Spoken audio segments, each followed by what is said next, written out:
Coucou les coupilous. Bon, alors pendant que moi je squatte le quart des carapates avec le café dans ma tasse faux fuyeur, hein. Tranquille, moi je travaille pas, je glande, je squatte. Il y a Valérie qui est en train de travailler. Regardez là, elle fait ses petites publications pour vous montrer ses petites créations, hein.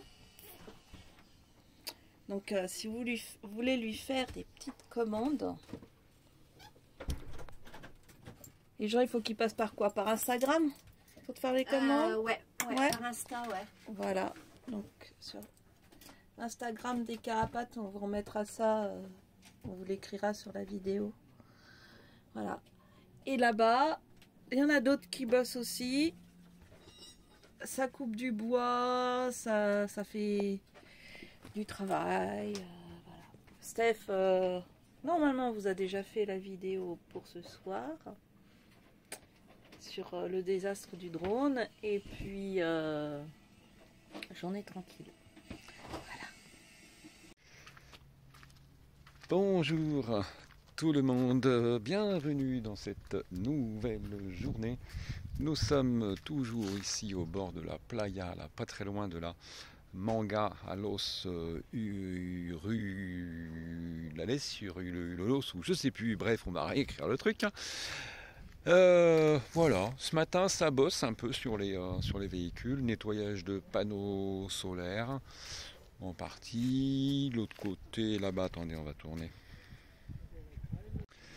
Chez Carapates, ça a été un petit peu d'entretien mécanique. À côté, ici, découpage de cales. Chez les copains, découpage de cales en bois. Voilà. Et puis là, on a le petit copain des carapates. Il s'appelle comment déjà? Junior. Junior. Voilà. Qui raconte plein de choses. Junior. Voilà. Et puis derrière, ici, encore. Ça a bossé ce matin, nettoyage des panneaux solaires, principalement. Bon, et puis on commence un petit peu à réfléchir à ce qu'on va faire, ensuite. On voulait repartir probablement demain vers Mazarone. Mais à ce qui paraît, ça serait quand même relativement compliqué de se stationner là-bas. Les spots qui étaient accessibles en bord de plage ne le seraient plus vraiment. Donc on ne sait pas, je pense que Benji et Yves vont sûrement partir cet après-midi en éclaireur. Aller passer déjà la nuit là-bas. Essayer de nous trouver un endroit où on pourra venir nous se poser avec le bus. Voilà, puis on va en venir au sujet principal de la vidéo, à savoir ce qui s'est passé hier concernant notre cher petit faux flyer, le drone. On vous explique tout ça. Ah, puis pour nous ce matin au réveil, surprise, de l'eau ici. Voilà, donc fuite d'eau, donc après 2 heures quasiment d'investigation. En fait c'était j'avais deux fuites d'eau, une au niveau de la pompe, le tout petit filtre de la pompe à eau qui était très légèrement desserré, et la deuxième c'était un collier juste, voilà, qui était desserré derrière la station de filtration. Des fois il suffit de pas grand chose, hein, mais bon, ouais, en tout cas voilà, ça a été trouvé. J'avais peur que ça soit une cuve qui soit pétée plutôt, mais non, c'est pas le cas. Aujourd'hui, il fait chaud. Ah, il fait chaud, hein. 26 degrés ici. Hein. Ouais. En plus, on découvrir on a fait le loup-garou spécial, un loup-garou spécial. Il est spécial ce loup-garou. D'accord. Okay. Parce qu'il y a 2 loups-garous déjà. 2 loups-garous et 4 villages. D'accord. Et je vous expliquerai ça plus en détail plus tard. Bon, puis là, on a eu un petit rajout de stickers. Ici. Le monde de Bubule, les stickers, Apolline elle les a reçus hier. Donc pour tous ceux qui veulent après stickers. Après des péripéties pour la livraison. Ouais, ça a été compliqué. Hein. Comment qu'ils font les gens pour avoir le sticker, c'est ceux qui le veulent? Et ben, il m'envoie un petit message. Voilà, un petit message privé sur ton Insta. Sur Insta, oui. Ok, ou sur la chaîne, hein, Ou sur la chaîne directement. en commentaire. Le monde de Bubule. Moi, c'est l'heure du départ. T'as la famille Benji, Mamie Nomade et Lifa. Pour une période super longue, on doit se quitter 2 jours à peu près, je pense. Non, en fait, ils vont partir vers Mazarone, déjà. Il est vivant, voilà. encore, le lapin? Il est vivant encore le lapin? C'est vrai, il est dans le Dedans, elle l'a amené dedans. Oh! À mon avis, il est pas bien. Elle a pris pour son bébé, je pense. Non, elle a pris pour son casse-croûte, oui. Il n'est pas blessé. Ouais, Mais super. il a pas trop l'air Mais il d'être a- blessé. il a- Non, ça a l'air d'aller. Mais à mon avis, elle est pas Je vais le montrer à ma marquée, hein. fille. Faut le dire, ouais. Ça a l'air d'aller bien. Dis donc, ton gamin, Il a l'air voulait d'aller bien. Ouais. Je vais aller le montrer à ma fille. Ça vous Je vais dit pas l'adopter. C'est pas à l'arrière, à mon avis, je pense. Bon, alors, comme on avait commencé à l'expliquer, donc, il est arrivé un souci avec le drone. Hein. On va laisser Mathéo expliquer un peu qu'est-ce qui s'est passé. Bah, alors en fait, on a voulu, j'ai voulu aller filmer à distance les 2 îles qu'il y a là-bas, qui sont au milieu du lac à côté de la Manga. Donc, on les voit un petit peu aperçoit ici, un peu. là, comme ça. On peut même les voir là sur la carte là. Isla Maya, Del Baon. J'ai déjà fait ce genre de distance avec mon drone, dont je me suis dit qu'il n'y aurait aucun problème. Parce que le Mavic, Mavic pardon, R2 Mavic R2. capable d'aller Et théoriquement qui est jusqu'à capable- 7 km. Ouais, et normalement il peut faire aller-retour jusqu'à 7 km niveau batterie et signal. Il n'y a eu aucun problème au niveau du signal, hein, il était resté ultra stable, en même temps il n'y a pas d'obstacle ou quoi que ce soit. Et donc je fais l'aller, sans problème. Donc je suis sur la première île, celle qui est à gauche. Et je me dis ensuite, j'ai encore assez de batterie pour aller voir l'île qui est à droite, l'île à Mayo. Et j'y vais pareil, sans problème, le drone y arrive très bien. Et là en fait je commence à avoir le message qui s'affiche à l'écran, comme quoi le drone a calculé qu'il lui restait tout juste assez de batterie pour revenir. Donc habituellement c'est pas un problème, hein, parce que à partir du moment où juste je valide et je laisse le drone revenir, généralement il revient. En plus c'est calculé avec une marge, généralement il reste une dizaine de pourcents quand le drone arrive.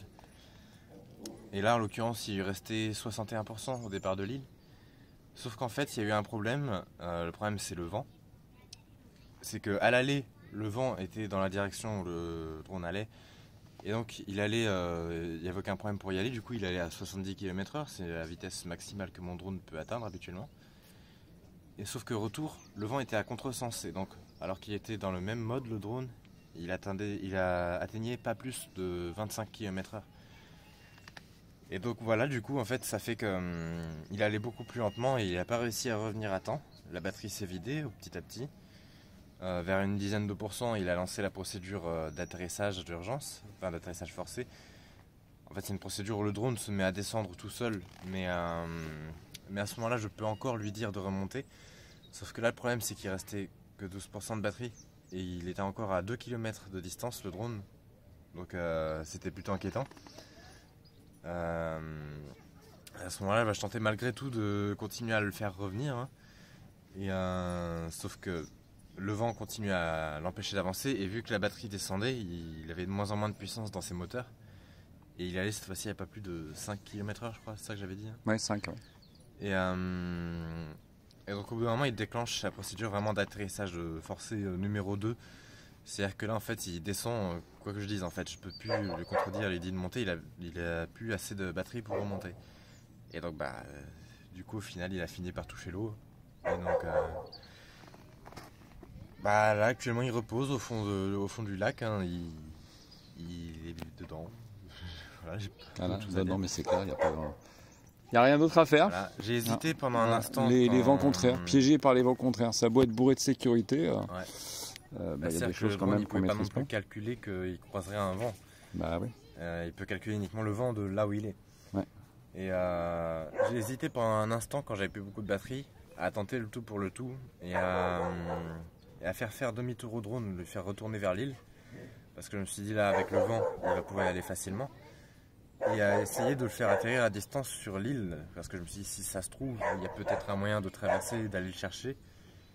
Mais bon, j'ai pas eu le temps d'hésiter beaucoup, donc je continuais malgré tout à essayer de le faire avancer, mais ça n'a pas marché. J'ai essayé aussi de le faire descendre en altitude, parce qu'en fait il me mettait aussi le drone en plus de ça, des alertes au vent fort, donc comme quoi c'était bien le vent qui était trop fort. Et j'ai essayé de le faire baisser en altitude, parce que généralement les vents sont moins forts plus bas. Il était à 120 mètres, j'ai fait descendre à 40 mètres, mais pareil, ça n'a pas suffi. Donc après à ce moment-là j'étais en train de filmer, donc en fait sur la vidéo on la mettra, on voit le drone, enfin on voit l'image du drone qui descend petit à petit vers le niveau de l'eau. À un moment il y a eu une petite coupure de signal, alors sachant que c'est le rush qui était mis en cache de mon téléphone, parce que forcément j'ai pas pu récupérer les rushs dans le drone. Ah, donc l'image n'est pas de haute qualité, mais on en a quelques-unes quand même. C'est l'image que mon téléphone a reçue pendant le vol en fait. Et il y a eu une petite coupure de signal juste avant le crash. Et il n'y a eu que 5 petites images de la vidéo où on voit en fait, je crois on aperçoit une partie du drone qui est plutôt floue parce qu'il n'y a pas la mise au point. Et ça donne l'impression que le drone est à l'envers, à quelques centimètres au-dessus de l'eau. Donc ça prouve bien qu'il s'est crashé quoi. De toute façon, il n'y a pas d'autre issue possible à ce moment-là. Et voilà, du coup si on regarde sur la carte là, c'est l'application du drone, on voit notre position, et ça c'est la position du drone. Là, si je dézoome, on aperçoit aussi les îles. Voilà. Donc là, il y a les coordonnées GPS, c'est les dernières coordonnées GPS que le drone a envoyées, donc si jamais quelqu'un passe par là avec un bateau pour le repêcher, avec un plongeur... Ouais, de toute façon, à mon avis, il ne sera pas en grande forme quand même. C'est-à-dire que là c'est de l'eau de mer, donc... c'est corrosif. Là, sûrement, ça fait 24 heures qu'il est dedans. En plus, c'est pas des appareils étanches. C'est un peu plus de 24 heures, donc oui, il n'est pas du tout fait pour fonctionner dans l'eau. Ouais. Et en plus, il n'a plus aucune batterie, donc je pouvais même pas essayer de suivre les coordonnées GPS, voir s'il est en train de dériver ou quoi. On a cherché sur internet, apparemment, la profondeur maximale de l'eau ici, c'est de 7 mètres. Donc bon, faut y aller pour le chercher quand même. C'est clair. Alors bon, voilà, je dirais qui ne tente rien n'a rien. C'est sûr que envoyer le drone comme ça au-dessus de la mer, on l'avait déjà fait, Mathéo il l'avait déjà fait. Il y a une certaine prise de risque, mais bon, après voilà. Si on ne se risquait pas des fois à certaines choses, on n'aurait pas eu aussi des super belles images. Après j'ai pu quand même faire des images de la manga, donc il y aura des jolies images de la manga juste avant celle du crash. Ouais. Elles seront peut-être un peu floues parce que c'est celles qui sont en cache, mais bon, on les mettra quand même. Ouais. Mais ce sera les dernières pour avoir un bon moment. Donc on va vous montrer les toutes dernières images du petit drone que j'avais gentiment renommé le faux flyer. En plus, quand je l'ai acheté, c'était en décembre 2020, j'ai pris aussi une assurance qui permettait de le faire remplacer si ce genre d'accident arrivait. Mais sauf qu'elle était valable que pendant 1 an et donc forcément jusqu'à décembre 2021. Et à ce moment-là j'avais le choix sur si je la renouvelais ou pas. Et sauf que puisque je commençais à plutôt bien maîtriser le drone, je ressentais plus le besoin. Au final ça m'aurait peut-être aidé. Mais bon, c'est clair. J'aurais pas pu le savoir. Non, on savait pas. Allez, hop, on va envoyer les dernières images du faux flyer.